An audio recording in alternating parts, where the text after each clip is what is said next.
मुझे अपना के मुझे फिर से पराया क्यों कर दिया माँ?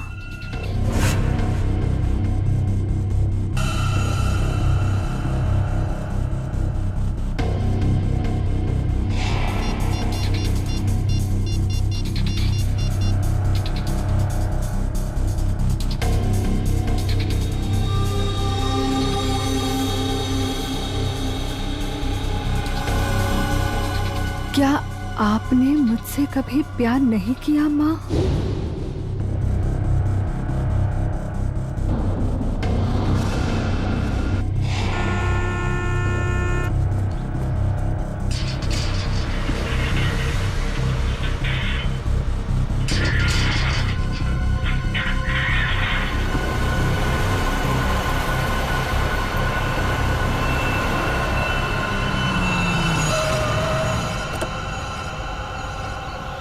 नमस्ते मैडम जी। नमस्ते।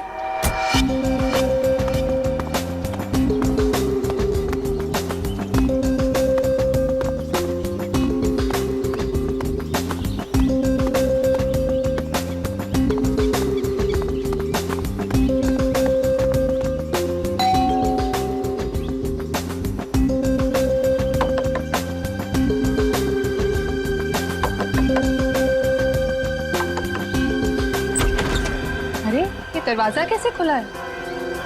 विनीता, विनीता, विनीता, कहाँ हो तुम? सो रही हो क्या? विनीता। अंकल, आंटी, कोई आवाज क्यों नहीं दे रहा है?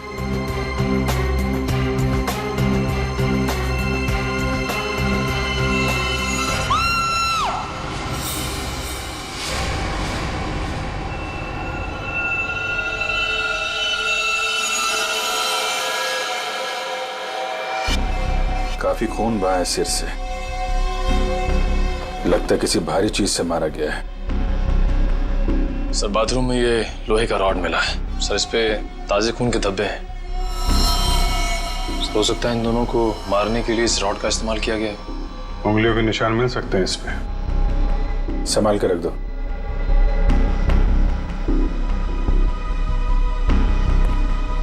वैशाली जी, आपने सबसे पहले देखा लाशों को? मैंने और मेरी फ्रेंड विनीता ने टेनिस खेलने का प्लान बनाया था। जब मैं यहाँ आई तो विनीता मुझे नहीं मिली और अंकल आंटी की लाश के आसपास किसी को देखा था? यहाँ पे कोई नहीं था। और बाहर का दरवाजा खुला हुआ था? जी, पर मुझे विनीता की फिक्र हो रही है क्योंकि उसका फोन सुबह से बंद आ रहा है। विनीता का कोई फोटो है आपके पास? फोटो तो ये रही। वंश सर, ये फोटो सब चेक ना किया और पुलिस स्टेशन में भेजो, इसकी जान को खतरा हो सकता है। सर। और आप हैं यहाँ के वॉचमैन। वॉचमैन का मतलब समझते हो? घर का रखवाला। ये रखवाली की तुमने अपने मालिक और मालकिन की? कैसे कहूँ साहब, अब तो ये बोझ पूरी जिंदगी मेरी आत्मा पर रहने वाला। तुम्हारे रहते हुए खूनी अंदर आया तो आया कैसे? ये बात तो मेरे लिए भी पहेली बनी हुई है। ऐसी पहेली सुलझाना सीआईडी को अच्छी तरीके से आता है। प्लीज साहब, मेरे बाबूजी से इस तरह बात मत कीजिए, ये दिल के मरीज है और अगर इन्हें कुछ हो गया तो मेरा क्या होगा? तो चुप कर, माफ करना साहब, मेरा बेटा है, मुझसे बहुत प्यार करता है। चल जा, बाहर जाके बैठ। कल रात विनीता घर पे थी? हाँ साहब, वो घर पे ही थी, मगर रात को देर से आई थी। 2 बजे घर पे आई थी वो। और वैशाली जी, आप कितने बजे आई? सुबह 8 बजे। मतलब विनीता यहाँ से रात 2 बजे से सुबह 8 बजे के बीच में गई है? नहीं गई साहब। नहीं गई है तो घर पे कहाँ है? तुम ड्यूटी पे कितने बजे सो रहे थे ये बताओ। नहीं साहब, हम बिल्कुल नहीं सोए। सोने की बात तो दूर, हमने सेकंड की झपकी भी नहीं ली। तो क्या वो खूनी आसमान से उड़ के इस घर में आया? हाँ?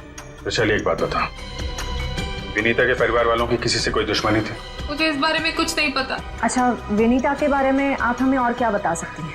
विनीता मुझसे अपने सारे सुख दुख बांटती थी, बस उसे अपने अनाथ होने की हीन भावना महसूस होती रहती थी। एक मिनट, आपने कहा कि विनीता अनाथ है?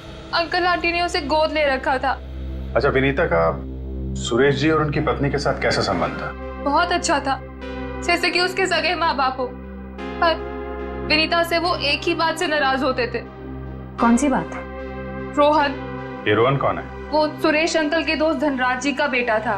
उससे विनीता बहुत प्यार करती थी, पर इन्हें ये रिश्ता जरा भी मंजूर नहीं था। रोहन ठीक आदमी नहीं था क्या? एक नंबर का शराबी। उसकी शराब पीने की लत की वजह से उसके माँ बाप ने उसे जायदाद से बेदखल कर दिया था। शराब पीने के बाद उसे कुछ भी होश नहीं रहता। एक बार तो उसने मेरे सामने इतना बड़ा ड्रामा क्रिएट किया था। विनीता दरवाजा खोलो, खोलो दरवाजा। मैंने कहा दरवाजा खोलो वरना मैं दरवाजा तोड़ दूंगा। रोहन, मैं तुमसे अभी कोई बात नहीं कर सकती, प्लीज चले जाओ यहाँ से। मुझे अभी बात करनी है, मुझे इसी वक्त बात करनी है। खोलो दरवाजा, खोलो।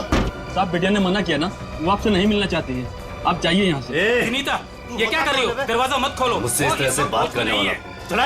हाँ विनीता, तो तुम्हारे पापा एकदम सही कह रहे हैं। अभी वो होश में नहीं है, दरवाजा मत खोलना। और अच्छे से समझा दे कि दोबारा मुझसे पंगा ना ले। हट विनीता। ये क्या ड्रामा लगा रखा है रोहन? चलो अभी चलो यहाँ से। अरे और माफी मांगो इनसे। सॉरी सॉरी वॉचमैन अंकल, मुझसे गलती हो गई। ये मेरी बदतमीजी की कीमत। दारू पी के तुम कुछ भी करते हो ना, कुछ भी बकते हो। चलो यहाँ से, चलो रोहन। हो सकता है इस रोहन ने शराब के नशे में आके सुरेश जी और उनकी पत्नी का खून कर दिया और फिर विनीता को अपने साथ लेकर चला गया। इस रोहन का नंबर है आपके पास? हाँ, नंबर तो है मेरे पास। 1982345561।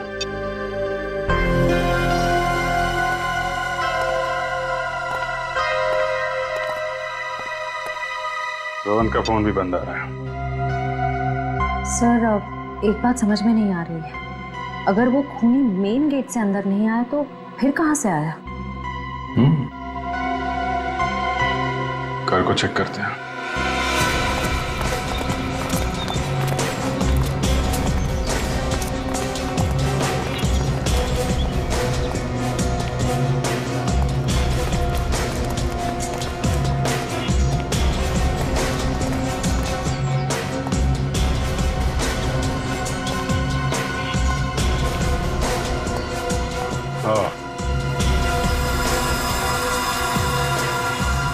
ये देखा?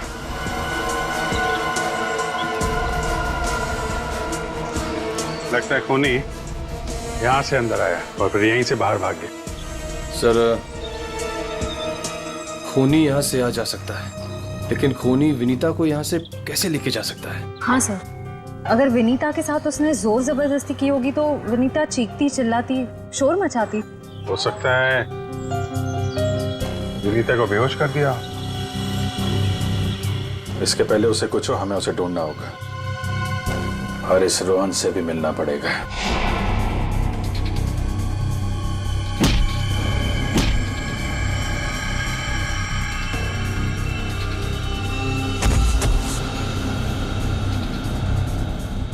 सर, अभिजीत सर ने रोहन का यही का पता बताया।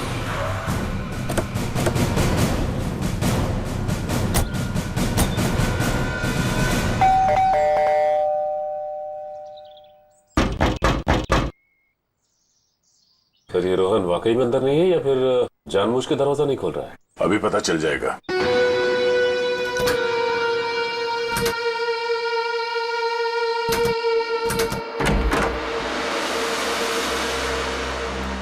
हो सकता है उसने विनीता को यहीं कहीं छुपा के रखा हो। घर में सामान भी ज्यादा नहीं है, पूरा घर खाली दिखाई दे रहा है। हाँ, वैसे भी कंगाल है वो। माँ बाप ने तो बेदखल कर दिया था उसे। सचिन,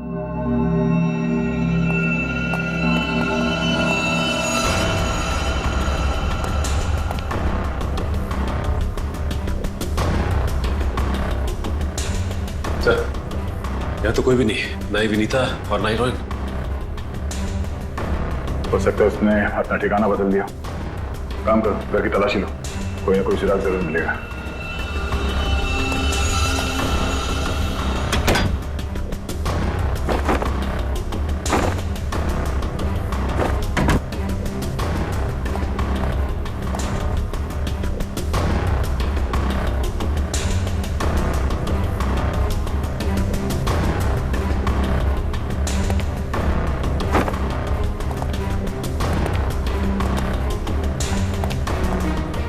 चारों तरफ किताबें ही किताबें पढ़ी। लगता है इस रोहन को किताबें पढ़ने का बहुत शौक था। नजरिया बदलिए, बहुत अच्छी किताब है ये।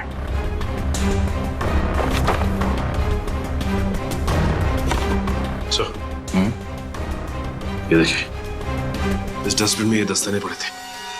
लगता है किसी ने अभी भी जलाया। मतलब इन दस्तानों का इस केस से कुछ लेना देना है।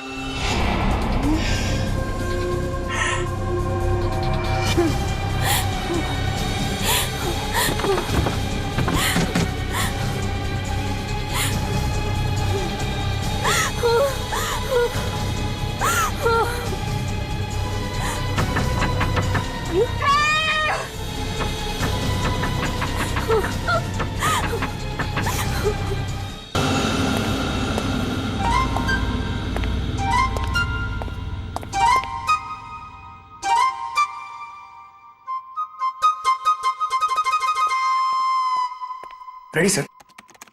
मेरे इतने बड़े शरीर के इत्तू से दिमाग में ना एक बात नहीं घुस रही है। कौन सी बात? ये रोहन का मेन मकसद था विनीता से शादी करना, करेक्ट? करेक्ट। फिर इसने अपने सास ससुर की जान क्यों ली? अरे वृषाली ने बताया था ना कि उसे शराब पीने की बहुत जबरदस्त लत थी, और शराब के नशे में लोग अक्सर कुछ भी कर जाते हैं, उन्हें कुछ याद नहीं रहता। हाँ क्या? शराब के नशे में इतनी ऊंची दीवार कोई कैसे चढ़ सकता है, भले रस्सी के सहारे क्यों? और फिर विनीता, वो तो शराब नहीं पीती, वो क्यों गई रोहन के साथ? सर वैसे भी विनीता तो उनकी सगी बेटी थोड़ी थी। जो कुछ भी हो, जो कुछ भी हो, लेकिन वो अपने माता पिता से बहुत प्यार करती थी। नहीं नहीं नहीं, कुछ और ही चक्कर है। लगता है इन दोनों को मारने का ही प्लान था। सर हाँ, लगता है ये काम किसी लुटेरे का होगा। फ्रेडी लुटेरा नहीं हो सकता। कोई लूटने के लिए आता तो घर का सारा सामान वैसे के वैसे कैसे रहता? नहीं नहीं, ये मुजरिम जो भी है ना, उसका एक ही मकसद था, इन दोनों को खत्म करने का। सर, हाँ, एक बहुत ही हैरान कर देने वाली बात पता चली है। क्या? सर विनीता ने 1 हफ्ते पहले फायर ब्रिगेड में फोन किया था, और ये रही उस फोन कॉल की audio clip. Hello fire brigade, मेरे घर में आग लगी है, प्लीज जल्दी किसी को भेज दीजिए। मेरा एड्रेस है 603 हर्ष विहार शांति नगर। लेकिन सर जब फायर ब्रिगेड वाले उनके घर पहुंचे तो विनीता की मम्मी माला जी ने उन्हें ये कहकर वापस भेज दिया कि वहां कोई आग वाग नहीं लगी है। हाँ, उसके घर में तो कोई आग लगने का निशान भी नहीं मिला। अरे झूठ क्यों कहा उसने? यही बात तो समझ में नहीं आ रही। फायर ब्रिगेड वाले ने खुद देखा था स्टोर रूम से धुआं निकलते हुए, उसने अंदर जाना भी चाहा, लेकिन माला जी ने उसे रोक दिया। माला जी ने फायर ब्रिगेड वाले को अंदर जाने से रोक दिया? क्यों? कुछ और ही चक्कर है।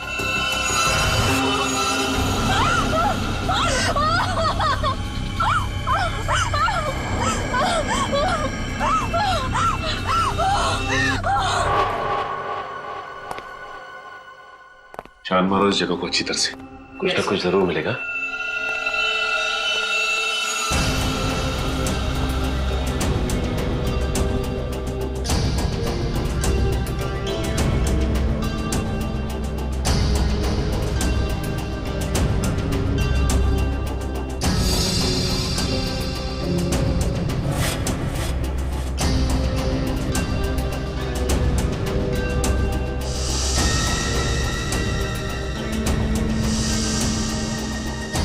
ये क्या हुआ सर? सीलिंग पे पेंटिंग बनाया। बड़ी ही अजीब बात है। देखते।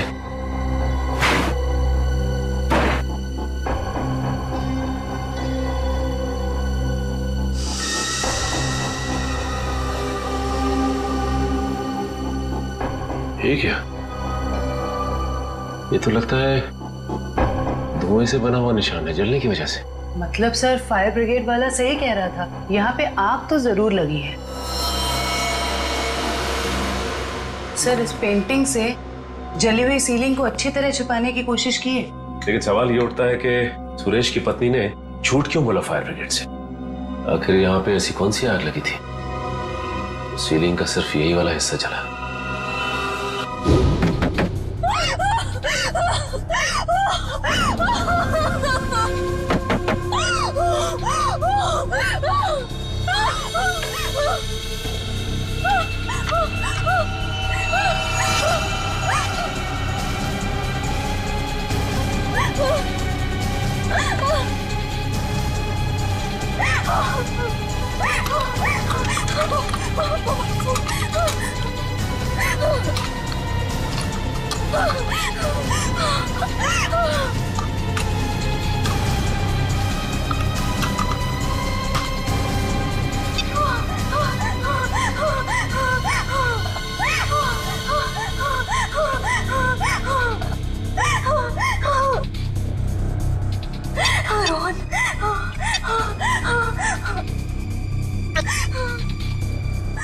रोहन फोन क्यों नहीं उठा रहा?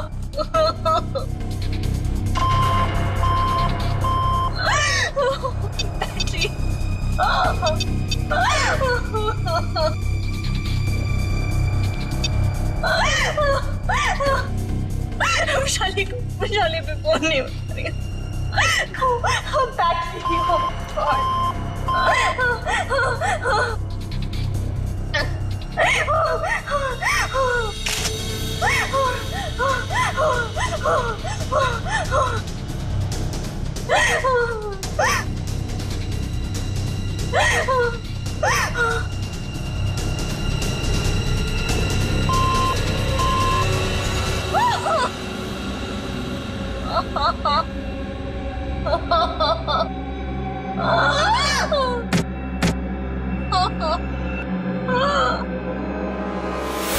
बस मौत रात को 1 बजे से 3 बजे के बीच में हुई है। और सर वॉचमैन कह रहा था कि विनीता रात को 2 बजे घर लौटी थी।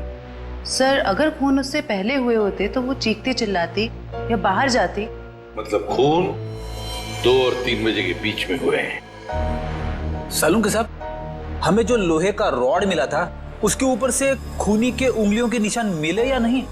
नहीं, बस कोई उंगलियों के निशान नहीं मिले। नहीं मिले? रोहन के घर में से हमें आधे जले हुए ग्लव्स मिले थे। कहीं रोहन ने वो ग्लव्स तो नहीं पहने थे ये खून करते वक्त? हो सकता है, तारिका वही चेक कर रही है। सर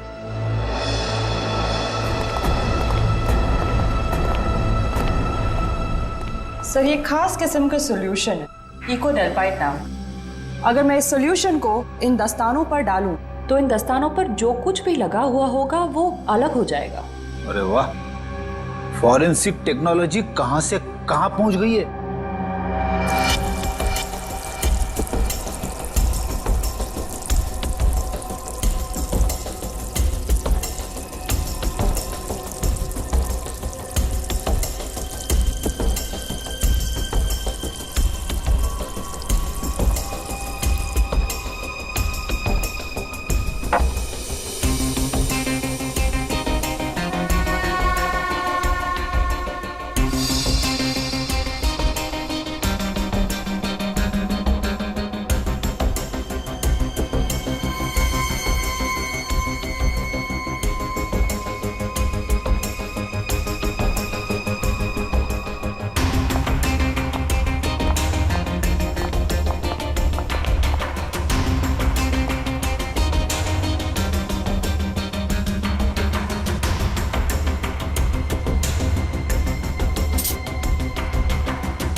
अरे इन पे तो खून लगा है,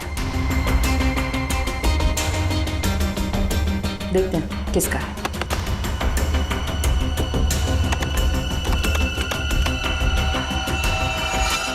पॉजिटिव सर, ये खून मिस्टर एंड मिसेस सुरेश का ही है। मतलब सर ये खून रोहन ने ही किया है? एक मिनट बोलो।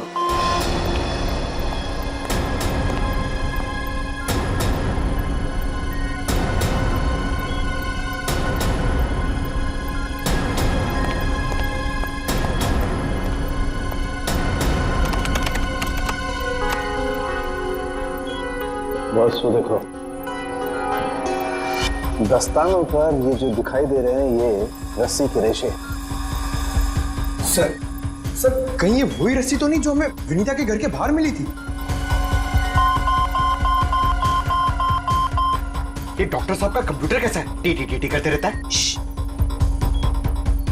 बस दस्तानों पर रस्सी के रेशे के अलावा कुछ और भी है। क्या? थोड़ा वक्त दो, पता लगाता हूं।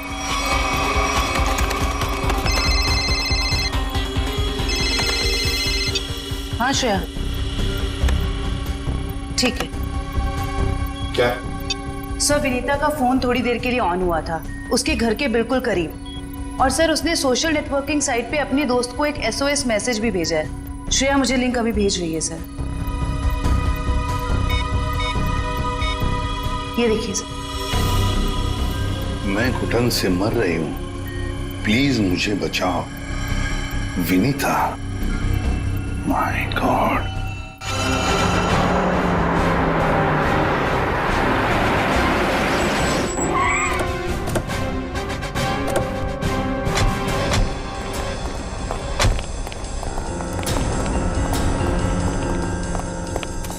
फिर मोबाइल कंपनी ने बताया कि विनीता का फोन आखिरी बार यही ऑन हुआ था। इस घने जंगल में नेटवर्क मिला, यही बड़ी बात है। जरा देखो आसपास।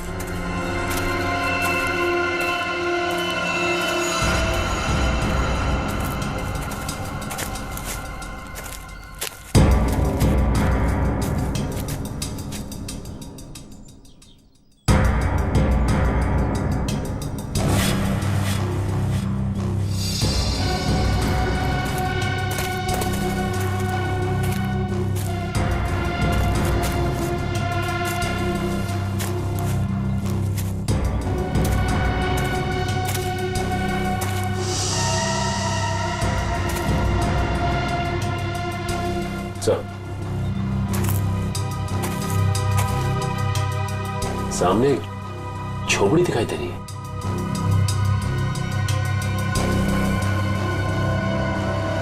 दिव्या, वंश,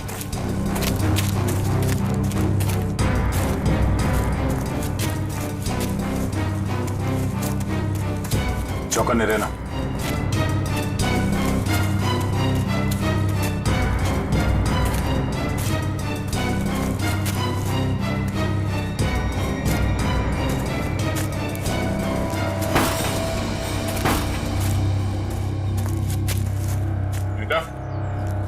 बेटा, तो तलाशी लो।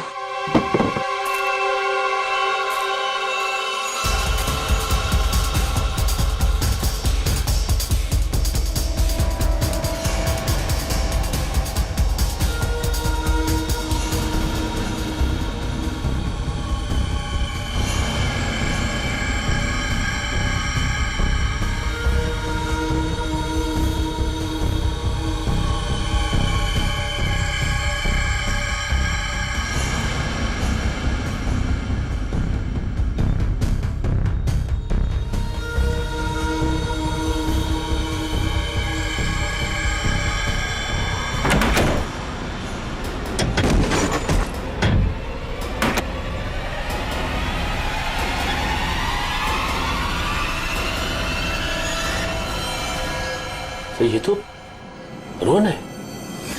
सॉरी वॉचमैन अंकल, मुझसे गलती हो गई। हम लोग सोच रहे थे कि सब रोहन का किया था, पर किसी ने इसे ऊपर पहुंचा दिया। सर कहीं ऐसा तो नहीं कि विनीता ने अपनी आत्मरक्षा के लिए इसे मार दिया? नहीं, इसे भी ठीक वैसे ही मारा है, सर पे वार करके, जैसे विनीता के माँ बाप को मारा था। खूनी को एक ही है। लगता है कि खूनी ने रोहन को मारा और विनीता को साथ ले गया। हो सकता है, या ये भी हो सकता है कि वो यही कहीं आसपास हो। तो देखो,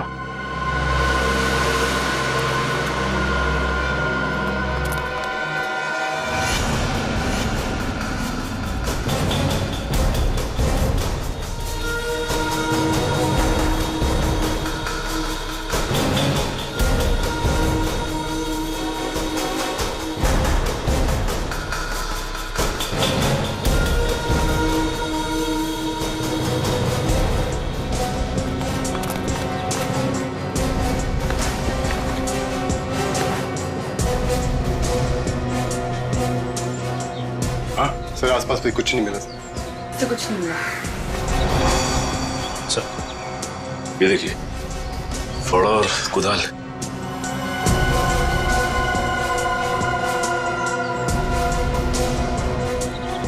कहीं जमीन के नीचे तो नहीं?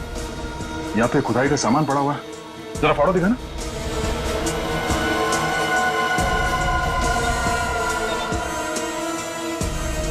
इस फावड़े पे गीली मिट्टी लगी हुई और ये पत्ता। अब विनीता को यहाँ जमीन के नीचे रखा गया है, जंगल के किसी ऐसे हिस्से में जहाँ पे ये पत्ते मिलते हो। ढूंढो, जरा देखो आसपास।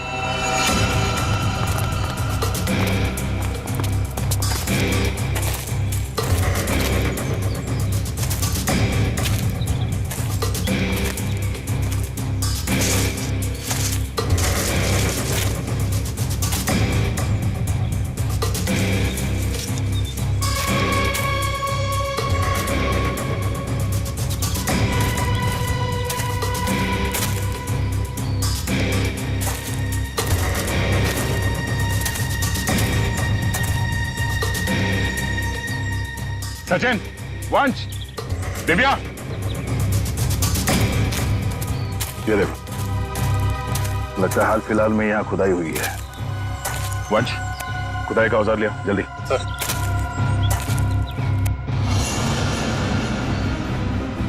गुड, यहाँ पे खोदना शुरू करो।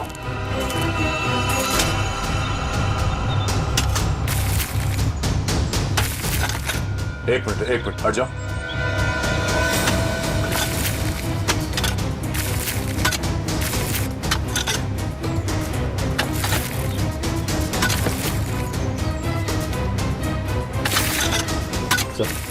हाँ? कुछ है। एक मिनट, खोदा बंद करो, हाथ से निकालो।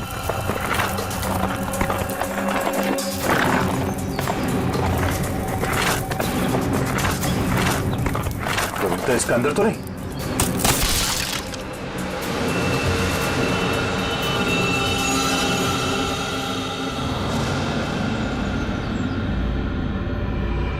विनीता! ओह नो, सांसें धीमी चल रही है, इसे अस्पताल ले जाना होगा। निकालो उसको बाहर जल्दी। हाथ दो, निकालो बाहर निकालो। पैर पकड़ो उसके। चलो।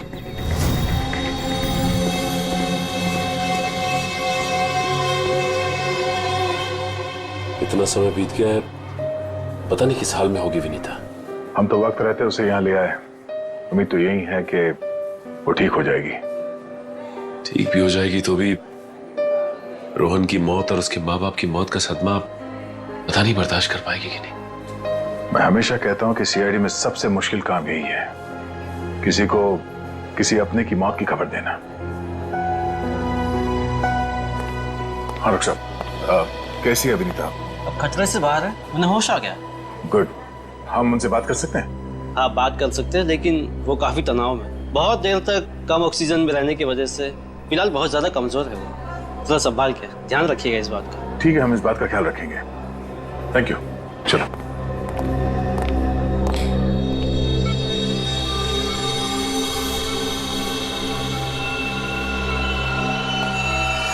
अरे नहीं नहीं नहीं, लेटे रहो, आराम करो। थैंक यू सर, डॉक्टर ने बताया कि आप लोगों ने मेरी जान बचाई। अरे हम तो बस एक जरिया थे, जान बचाने वाला तो वो है। ये ऊपर वाले की भी मुझे समझ नहीं आती। जब उसने मेरी जान बचाई तो मेरे मम्मी पापा की जान भी बचा लेते। तो तुम्हें अपने माता पिता के मर्डर के बारे में पता है? हाँ जी सर, जिस वक्त ये सब हुआ मैं नीचे हॉल में रोहन से फोन पे बात कर रही थी, तभी मैंने कुछ आवाजें सुनी। फिर क्या हुआ? और जैसे ही मैं दौड़ के ऊपर गई तो किसी ने मुझे क्लोरोफॉर्म सुंघा दिया, लेकिन मैं पूरी तरह से बेहोश नहीं हुई थी। और किसी ने मेरी आंखों के सामने मेरे मम्मी पापा का खून कर दिया। सर, जिस किसी ने भी मुझे दोबारा अनाथ किया है, आप प्लीज उसे छोड़िएगा मत। उसे फांसी होनी चाहिए, फांसी। बिल्कुल, तुम्हारे माता पिता और रोहन के खूनी को हम क्या रोहन का भी खून हो गया? अब मैं किसके सहारे जीऊंगी? प्लीज सर, संभालिए अपने आप को, प्लीज। अच्छा ये बताइए कि आपको कब पता लगा कि आप उस बॉक्स के अंदर बंद हैं? जब मेरी आंखें खुली तो मैं एक घुटन भरे बक्से में थी। मुझे नहीं पता था कि किसी ने मुझे जिंदा दफन कर दिया। अच्छा विनीता, उनमें से किसी का चेहरा देखा था तुमने? नहीं सर। ठीक है। आरोप साहब, दया, वो जो रस्सी है उस रस्सी पर मुझे भेड़ का बाल मिला है। उस रस्सी पे भेड़ का बाल मिला? हाँ दया, भेड़ का बाल। और भेड़ भी ऐसी वैसी नहीं, हिमालय पर रहने वाली भेड़। ओह, मतलब वो रस्सी किसी ऐसे आदमी का है जो हिमालय पर्वत के आसपास जाके आया है या फिर वहीं का रहने वाला है? बिल्कुल बिल्कुल। ठीक है डॉक्टर साहब, मैं आपसे बाद में बात करता हूँ। ओके। अच्छा हाँ दया, विनीता कैसी है? ठीक है, होश आ गया उसे। गुड गुड, चलो ठीक है फिर, बाय। Okay sir. विनीता, ये बताओ कि तुम्हारे आसपास में कोई ऐसा आदमी है जो हाल ही में हिमालय जाके आया था क्या, या फिर वहीं का रहने वाला हो जो यहाँ पे आया हो? सिर्फ हिमालय पे नहीं, नेपाल भी गए थे मम्मी पापा। अच्छा, कब की बात है? 1 महीने पहले की। वो खुद से वहां गए थे या ये ट्रैवल एजेंट के जरिए टूर पैकेज में? टूर बुक करवाया था सर। इससे उनके पैसे भी बच जाते थे और उनके नए दोस्त भी बन जाते थे। लेकिन उन्हें नहीं पता था कि ये टूर उनकी जिंदगी का आखिरी टूर होगा। संभालो अपने आप को। विनीता, हमें उस ट्रैवल एजेंट का नंबर चाहिए। सर, विनीता के माता पिता के साथ जितने भी लोग नेपाल गए थे उन सभी से पूछताछ कर लिए। तो क्या पता चला? सर, नेपाल में एक अनाथ आश्रम है। सुरेश जी और माला जी जब भी नेपाल जाते थे वो इस अनाथ आश्रम में जरूर जाते थे। बानवीर संस्था। विनीता को भी तो यहीं से गोद लिया था माला और सुरेश ने। जी सर। हाँ, देखते हैं जरा इनसे बात करके। हेलो, देखिए मैं एसीपी प्रद्युमन बोल रहा हूँ सीआईडी से, या मुंबई। अच्छा देखिए, मुझे माला और सुरेश के बारे में कुछ इंफॉर्मेशन चाहिए। हाँ हाँ, वो 1 महीने पहले आपके यहाँ आए थे ना? अच्छा अच्छा, तो प्लीज एक काम करेंगे आप, वो फोटोग्राफ्स हमारे सीआईडी के वेबसाइट पर मुझे भेज देंगे आप? Okay, thank you. क्या हुआ सर? किसकी तस्वीरें मंगवाई आपने?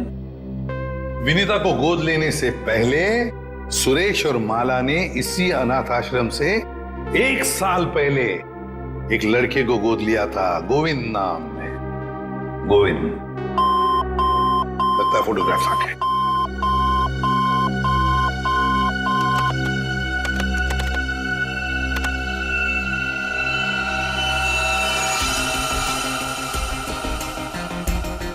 पांच साल की उम्र थी, साल 1999।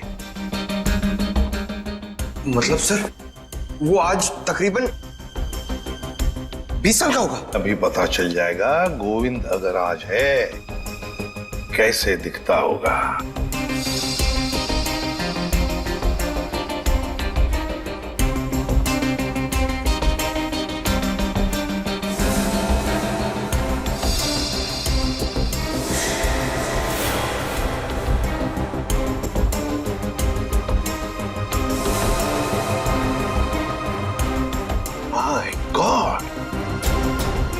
माय गॉड, ये गोविंद है।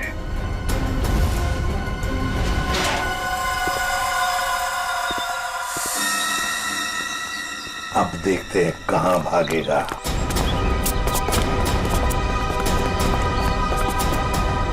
ठीक है सर, हमें देख के अंदर भाग गया है। जब गीदड़ की मौत आती है तो वो शहर की तरफ भागता है, मगर ये तो अंदर भाग गया। मगर सर, वो अंदर की तरफ क्यों भागा? वो तो पकड़ा जाएगा। ऐसे मुजरिम बाहर की तरफ भागते हैं, मगर ये अंदर भागे या बाहर, पकड़ा तो ये जाएगा ही। कहां गया ये? अभिजीत, दया सर, फैल जाओ, मैं सामने से घुसता हूं।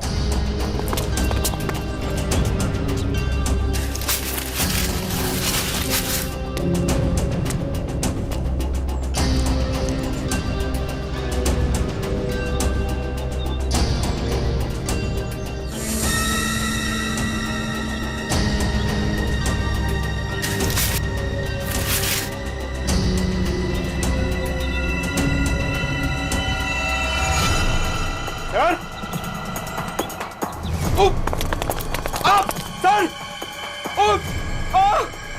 अरे अरे! क्या हुआ? सर खुजली हो रही है सर। अरे खुजली कहाँ से होने लगी तुम्हें? सर बहुत तेज खुजली हो रही है सर। ये झाड़ की वजह से। अभिजीत क्या हुआ इसे? सर ये प्लांट ये बहुत गड़बड़ है, इसकी वजह से इसको खुजली हो रही है।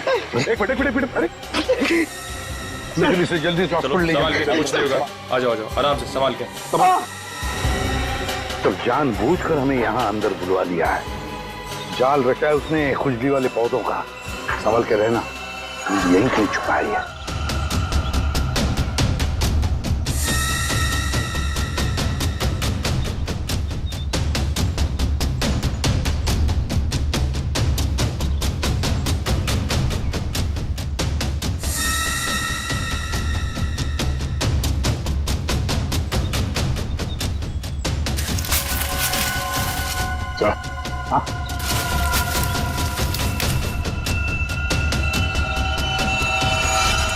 चलो वहां देख लो, बहुत बना लिया पौधों को हथियार।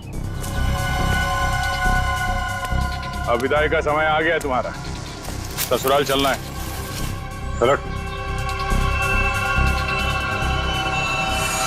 प्लीज साहब, मेरे बाबूजी से इस तरह बात मत कीजिए।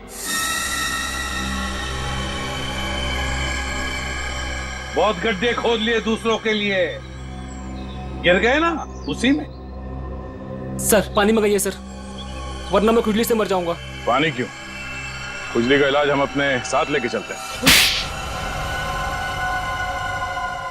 किसी औलाद के लिए अपने माँ बाप का खून करना इतना आसान नहीं होता सर, फिर चाहे वो माँ बाप सौतेले क्यों ना हो। गोद लिया था ना उन्होंने तुम्हें, फिर वॉचमैन को क्यों सौंप दिया? यही सच तो मैं भी जानना चाहता था सर, कि मुझे गोद लेने के 1 साल बाद मेरे माँ बाप को ऐसा क्या सूझा कि उन्हें लगा उन्हें एक लड़की को गोद लेना चाहिए, और मुझे फिर ऐसे ही सड़क पर छोड़ दिया और विनीता को गोद ले लिया। क्या तुम्हें सड़क पे छोड़ दिया? हाँ सर, ऐसा बर्ताव तो कोई अपने जानवर के साथ भी नहीं करता, जैसा उन लोगों ने मेरे साथ किया। वो तो भला हो मेरे बाबूजी का, जो उन्होंने मुझे रोता हुआ बस स्टॉप पर देखा और अपने साथ अपने घर ले गए, और तब मेरी अच्छी परवरिश की उन्होंने। सुरेश और माला ने पहचाना नहीं तुम्हें?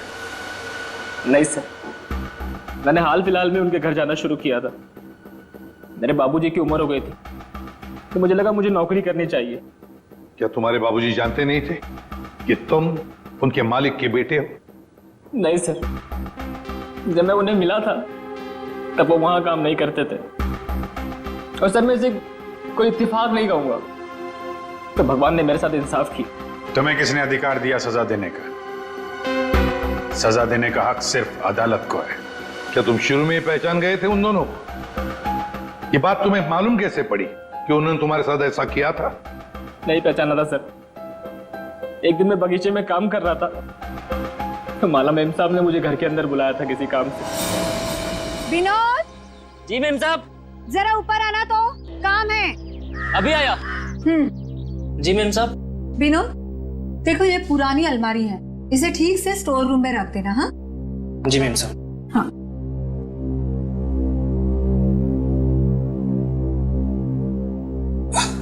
क्या हुआ विनोद, बहुत भारी है क्या? बहुत ज्यादा भारी मेम साहब। एक काम करता हूँ, इसमें से कुछ सामान बाहर निकाल लेता हूँ। मगर निकाला हुआ सामान फिर से रख देना अंदर। हाँ जी मेम साहब। हाँ।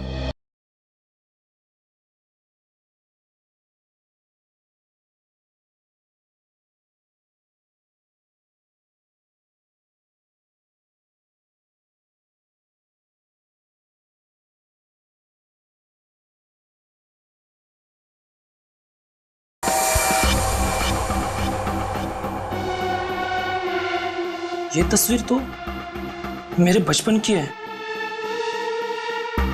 इसका मतलब साहब और मेम साहब ने मुझे गोद लिया था। विनोद, कितनी देर, जल्दी करो। जी मेम साहब, बस हो गया।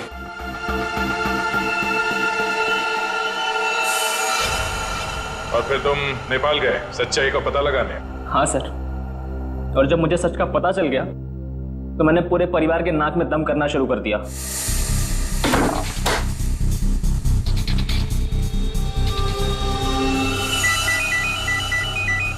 किसका फोन है? हेलो हेलो, अरे जवाब क्यों नहीं दे रहे हो? हेलो, कौन है? ऐसा क्यों किया? कौन बोल रहा है? आपका बेटा। बेटा? क्या? बताइए, ऐसा क्यों किया? मुझे अपना बनाकर फिर से अनाथ क्यों कर दिया? देखो, ऐसी बातें फोन पर नहीं होती हैं। आमने सामने मिलो, फिर बैठ के बात करते हैं। बताइए कहाँ मिलना है? मेरे घर। ठीक है, पहुंच गया।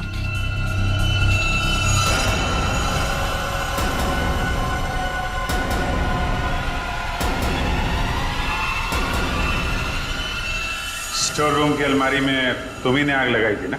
हाँ सर, पर माला जी नहीं चाहती थी कि उनकी सच्चाई दुनिया को मालूम पड़े और समाज में उनकी बेइज्जती हो, इसीलिए फायर ब्रिगेड को भी उन्होंने वापस भिजवा दिया। और रोहन? रोहन को क्यों मारा? मैं रोहन को नहीं मारना चाहता था सर, उससे मेरा कोई लेना देना था ही नहीं।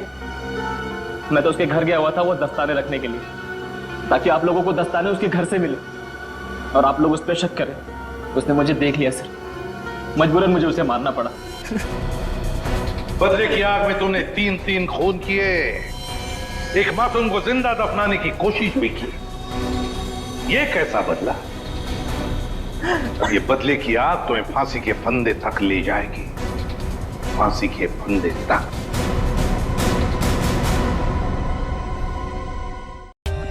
For more updates, subscribe to our channel, click the show links and enjoy watching the videos.